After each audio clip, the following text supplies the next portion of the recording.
Hey guys, so yesterday I made a video which you can watch up here, and which I asked ChatGPT for 3 reasons not to buy Gevo stock.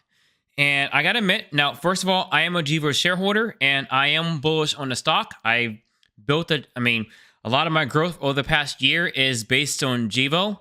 But I gotta say, the reasons that they gave were they were good arguments. I think they were fair. Today, I asked ChatGPT the opposite for 3 reasons to buy Gevo stock, and so the reasons that ChatGPT gave, I got him. Yeah, let's just react to it, and then at the end, I'm going to give my reason as to why I'm buying Gevo stock, which I think is a lot better. So the first reason is this. Now, I just noticed this. Cut the shot of Gevo stock chart. Yeah, that's probably not a good idea. But anyways, reason one, Gevo's technology is environmentally friendly and sustainable. Now, they're not wrong, and it is a positive for people and anyone who wants to invest in Gevo, because anyone who's into conviction investing, like I like investing in companies and causes that I believe in. I mean, their claim to fame right now is Gevo is a leading renewable chemicals and advanced biofuels company. That's what they say on their investor overview. And right now, as you all know, their claim to fame is SAF, Sustainable Aviation Fuel. It does make me feel better that in a small way that benefits me, hopefully in the end, that I'm contributing to renewable energies for the future. It's a way to support that. However, I don't think this by itself is a good reason to invest. I mean, it could be as economically friendly as possible, but if it isn't making any money and isn't going to make any money, then it's not a good investment, because what's going to drive Gevo is not retail investors. It's going to be institutions. And I hate to say it, but institutions, for the most part, probably don't give a shit over whether Gevo is environmentally friendly or not. It cares if Gevo makes money. Now, the second reason is one that I really agree with. It's out of the 3, this is the strongest one in my opinion. Gevo's production capabilities are expanding rapidly, and that is very, very true. We all know that Gevo is in the process of building their Net Zero 1 plant. They already built their RNG plant, in which they're selling the RNG to BP, in which over the course of this year, they're going to be raking millions, I think well over 10 million in project EBITDA per year from that project. And so, yeah, Gevo's production capabilities are expanding rapidly.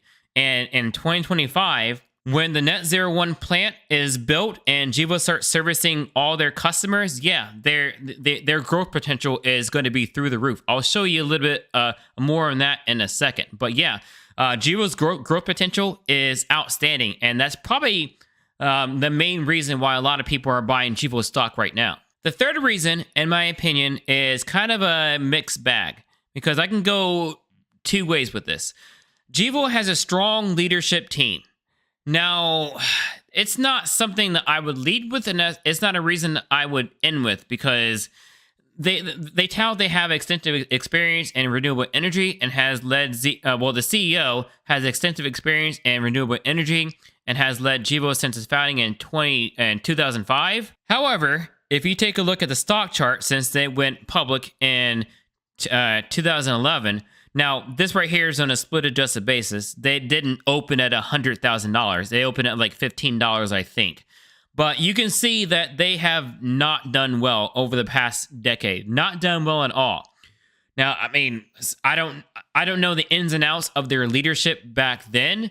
I do know that they had trouble selling their commodities, and I do know that they had some intellectual property disputes. And let's just say things have not gone well. However, the management, we got to give it to them. Over the past few years, they played a huge role in setting up this company for success. They've set up partnerships with high-profile airlines: Delta, American Airlines, British Airways, Alaska Airlines, SAS, Aer Lingus, Finnair, and non-airlines such as the City of Seattle, AV Fuel. They've helped negotiate all these deals to set up Gevo for a huge amount of success over that's supposed to take place in 2025. Not to mention the RNG plant, which is already built now and selling to BP. So, I mean, the third reason as far as their management is kind of a mixed bag. I would say, I mean, in the beginning, maybe not so much, but recently, like, things seem to really be coming together. Now, why am I buying Gevo? Now, if I had to explain it to someone like on an elevator or something, I wouldn't go into reason 1 or I wouldn't go into reason 3. They probably don't care about that. I would go with reason 2, but in a different way. This right here. They worked out a bunch of agreements, 2.8 billion per year in revenue starting in 2025 with a bunch of high-profile airlines that they've already signed on. They don't have to go out and get them. They don't have to negotiate. This money is already there, and all Gevo has to do is the work. The only thing that can stop Gevo right now, reasonably speaking, is Gevo. And they're going to go from 1 million in revenue at the end of 2022 to 2.8 billion per year in revenue at the end of 2025. That's why I'm buying Gevo, and that's all I need to say. But anyways, take care, have a great day, and eat your vegetables.